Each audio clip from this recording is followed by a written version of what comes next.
नमस्कार दोस्तों, मैं पुष्पेंद्र स्वागत करता हूं आपका इस वीडियो में।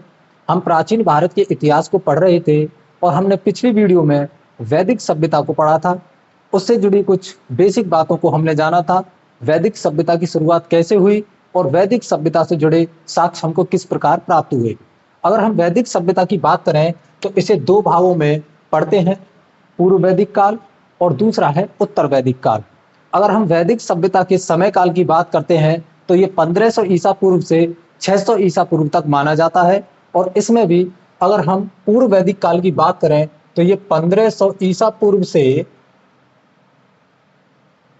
1000 ईसा पूर्व तक माना जाता है। इस वैदिक सभ्यता में और विशेषकर पूर्व वैदिक काल में हम इसकी सामान्य व्यवस्था का अध्ययन करते हैं और यही व्यवस्था इनकी आगे चलकर थोड़ी आधुनिक होती है तो उसी को हम उत्तर वैदिक काल बोल देते हैं। तो आज हम पढ़ने वाले हैं पूर्व वैदिक काल। तो इसमें पूर्व वैदिक काल में हम इनके सामाजिक जीवन, धार्मिक जीवन और आर्थिक जीवन तथा राजनीतिक जीवन पर प्रकाश डालेंगे। तो आइए स्टार्ट करते हैं। तो सबसे पहले देखेंगे हम सामाजिक जीवन। अगर हम इसके सामाजिक जीवन की बात करते हैं तो इसमें सबसे पहला बिंदु है जो समाज था वो समतावादी था। अब इसका अर्थ है कि समाज में सब समान थे। ऐसा नहीं था कि किसी के पास धन अधिक है, किसी के पास कम है।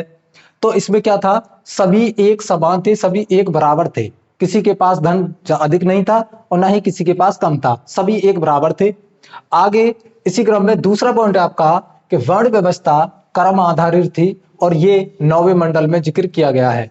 यानी वर्ण व्यवस्था जन्म आधारित ना होकर के ये कैसी थी, कर्म आधार थी और इसका जिक्र 9वें मंडल में किया गया है। 10वें मंडल के पुरुष सूक्त में 10वें मंडल के पुरुष सूक्त में वर्ण व्यवस्था की उत्पत्ति का वर्णन मिलता है कि वर्ण व्यवस्था की उत्पत्ति किस प्रकार हुई, ये हमें 10वें मंडल के पुरुष सूक्त में देखने को मिलता है। आगे दास प्रथा का प्रचलन था। यहां पर दास प्रथा का प्रचलन था, लेकिन दासों की स्थिति ज्यादा खराब नहीं थी, केवल कुछ कार्यों के लिए ही दासों को रखा जाता था। इस बात का भी आप ध्यान रखेंगे। अगला इसमें परिवार या कुल, सबसे छोटी इकाई हुआ करती थी। कोई भी समाज है उसकी सबसे छोटी इकाई क्या थी, परिवार थी। और परिवार थे वो पितृसत्तात्मक थे, यानी परिवार का जो मुखिया था वो पिता हुआ करता था। और संयुक्त परिवार देखने को मिलते थे, यानी सभी परिवार में रहते थे, बड़ा परिवार रहता था और संयुक्त परिवार यहां पर देखने को मिलते थे। अगर आगे बात की जाए तो स्त्री उपनयन संस्कार, ये 16 संस्कार बताए हैं, उनमें से उपनयन संस्कार एवं शिक्षा का अधिकार था। यानी यहाँ पर स्त्रियों की जो स्थिति थी वो बहुत अच्छी थी। यहाँ स्त्रियों को शिक्षा का अधिकार था और उपनयन संस्कार भी प्राप्त था। आगे इस पुनर्विवाह प्रथा थी। यहाँ पर पूर्व वैदिक सभ्यता में पुनर्विवाह प्रथा थी, यानी किसी स्त्री का अगर पति किसी भी कारणवश उसकी मृत्यु हो जाती है तो वो दोबारा से विवाह कर सकती थी। लेकिन बाल विवाह और दहेज प्रथा नहीं थी। लेकिन यहाँ पर बाल विवाह नहीं हुआ करता था और दहेज प्रथा ये भी नहीं थी। आगे लोग शाकाहारी एवं मांसाहारी दोनों प्रकार के थे। लोग शाकाहारी भी थे और मांसाहारी भी थे, दोनों प्रकार के थे। और मनोरंजन की बात करें तो ये पासा खेलकर, नृत्य देखकर और संगीत सुनकर ये अपना मनोरंजन किया करते थे। तो एक बार फिर से रिकॉल करते हैं हम इसे सामाजिक जीवन को। तो समाज कैसे थे, समतावादी था, यानी सभी एक बराबर थे। ऐसा नहीं था कि किसी के पास धन अधिक है किसी के पास कम है, ऐसा कुछ नहीं था, सभी एक समान थे। वर्ण व्यवस्था कर्म आधारित थी और ये 9वें मंडल में इसका जिक्र किया गया है। और 10वें मंडल के पुरुष सूक्त में वर्ण व्यवस्था की उत्पत्ति कैसे हुई इसका उल्लेख 10वें मंडल के पुरुष सूक्त में किया गया है। दास प्रथा का प्रचलन था, केवल कुछ कारणों के लिए दास प्रथा का प्रचलन हुआ करता था। परिवार कुल, ये समाज की सबसे छोटी इकाई हुआ करती थी और जो परिवार हैं वो पितृसत्तात्मक हुआ करते थे और संयुक्त परिवार देखने को मिलते थे। आगे की बात करें तो स्त्रियों को उपनयन संस्कार एवं शिक्षा का अधिकार था। इन 16 संस्कार में से एक सबसे महत्वपूर्ण है, उपनयन संस्कार एवं शिक्षा का अधिकार था। और पुनर्विवाह प्रथा थी यहाँ पर, लेकिन बाल विवाह और दहेज प्रथा की प्रथा नहीं थी। तो आप इससे अंदाजा लगा सकते हैं कि पूर्व वैदिक काल में स्त्रियों की जो स्थिति थी वो बहुत अच्छी थी। आगे लोग शाकाहारी एवं मांसाहारी दोनों तरीके थे, दोनों प्रकार के थे। और मनोरंजन की बात करें तो पासा, नृत्य और ये संगीत सुनकर मनोरंजन किया करते थे। आगे इसी क्रम में अगर हम इनके धार्मिक जीवन की बात करते हैं तो धार्मिक जीवन में प्रकृति पूजक एवं बहुदेववादी थे। इसका अर्थ है कि ये प्रकृति की पूजा करते थे और बहुत से देवी देवताओं को ये मान्यता देते थे, उनको मानते थे। आगे इसी क्रम में देवताओं को 3 श्रेणियों में बांटा है। पहला है अंतरिक्ष के देवता, दूसरा पृथ्वी के देवता और तीसरा है आकाश के देवता। यहां से इस टेबल से रेलवे में बहुत सारे प्रश्न पूछे गए हैं, तो आप इस टेबल को याद कर लेंगे जिससे आने वाली परीक्षाओं में यहां से प्रश्न बन जाए। यह बहुत ही महत्वपूर्ण है। तो यहाँ पर पूर्व वैदिक काल में जो लोग हुआ करते थे तो उनके अंतरिक्ष के देवता कौन थे? इंद्र, मारुत, रुद्र और वायु। तो अंतरिक्ष के देवता कौन थे? इंद्र, मारुत, रुद्र और वायु, ये अंतरिक्ष के देवता थे।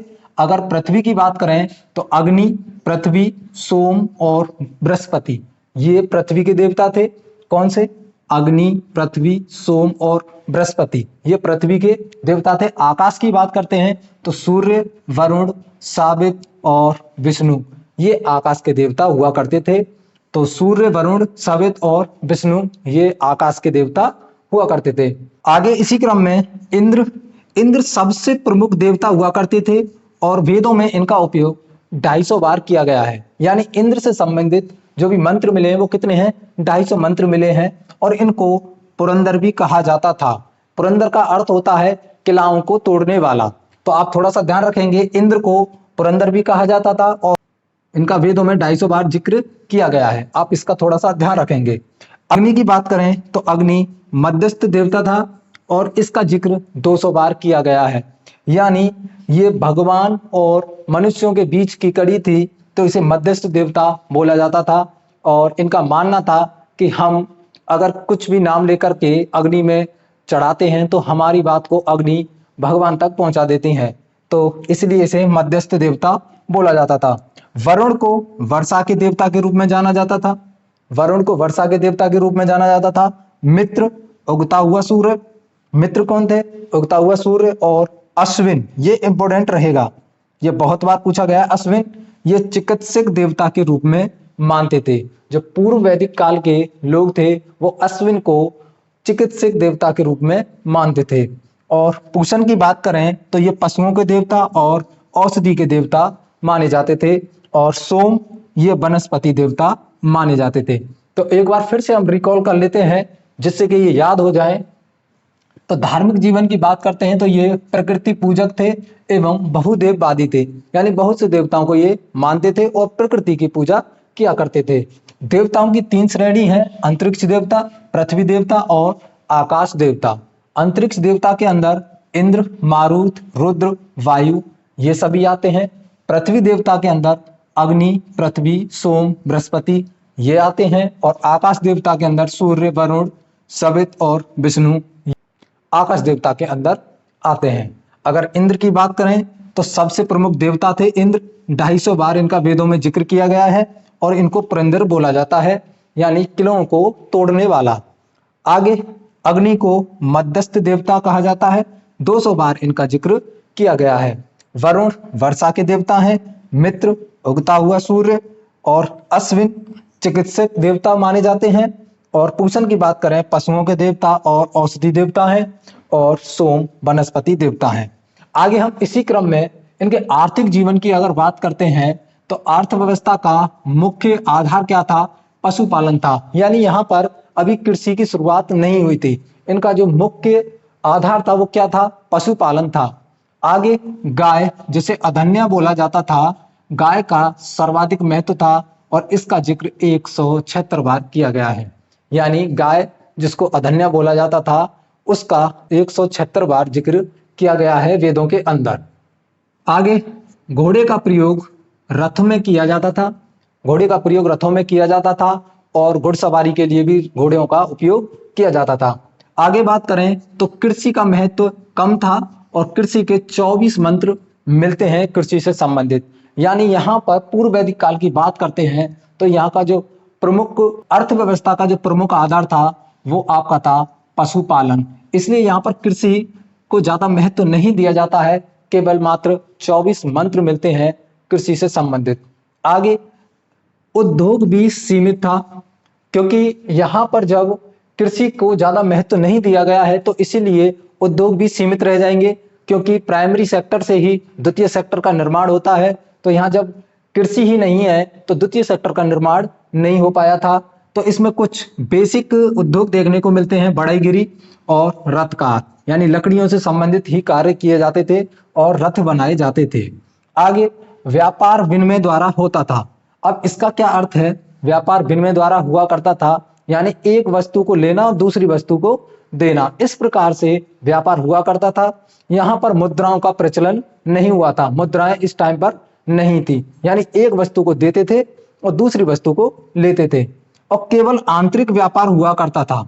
केवल कैसा व्यापार हुआ करता था? आंतरिक व्यापार हुआ करता था, यानी कबीले के अंदर या फिर एक कबीले से दूसरे कबीले के बीच व्यापार हुआ करता था। और ये व्यापार विदेशों से नहीं हुआ करता था, इसलिए ये क्या है? केवल आंतरिक व्यापार हुआ करता था। यहाँ पर देखिए मुद्रा की खोज नहीं हुई थी, अभी तक मुद्रा की खोज नहीं हुई थी। तो एक बार हम फिर से आर्थिक जीवन को रिकॉल कर लेते हैं। तो अर्थव्यवस्था का मुख्य आधार क्या था? पशुपालन था। गाय जिसे अधन्या, ये सर्वाधिक महत्व था गाय का, और इसका जिक्र 176 बार किया गया है। घोड़े का प्रयोग रथ में और घुड़सवारी के लिए किया जाता था। कृषि को कम महत्व दिया गया है अभी तक, और इसके केवल 24 मंत्र देखने को मिलते हैं। उद्योग भी सीमित था, केवल बढ़ईगिरी और रथकार के जैसे उद्योग देखने को मिलते हैं।